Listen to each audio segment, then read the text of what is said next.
So ngayon po ay ating i-interviewin ang mga magulang na napetition ng mga anak nila sa Amerika. Sila ay dating mga tindera lang sa palengke. Pero ngayon nandito na sa Amerika. Ano pong masasabi niyo po? English. Introduce yourself po. Ano pong pangalan I'm po Mercy nila? Distrito. Ano From pong masasabi niyo? Sino po nag-petition sa inyo rito? my daughter is Michelle Distrito. Giboni.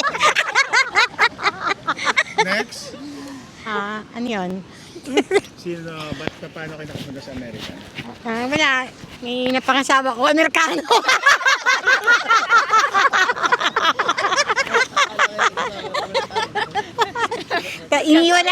Iniwala ako pagdating sa airport. Nakapag-asawa ng apam. Ano pong masasabi niyo sa Amerika?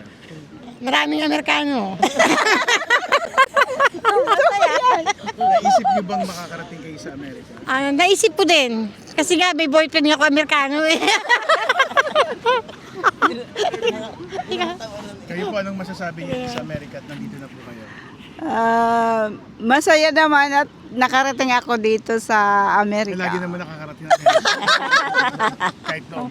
Ay, nagpapasalamat ako sa mga anak ko at malugang at nakarating ako dito sa Pag Amerika. bigyan ng tissue, baka naiyak. Kamusta naman yung malugan niyo? Kanina ang pagkakataon niyo, isinuwalag niyo. Ano mo Mabait siya, mabait. Mabait? Yan ba yung from the bottom of the heart? Mabait pagtulog. At ito po ang may pinakamayamang pong manugang. Manugang ba tawag doon? Ano ba yan? Manugang, si Camp Floyd. Ano pong masasabi niyo at mayaman po ang mga anak niyo rito sa Amerika? Mayaman din naman anak niyo sa Pilipinas. Kaya pong pinakamayaman dito, ano pong masasabi? Oy, yan, salita lang, hindi totoo yan. Salita lang.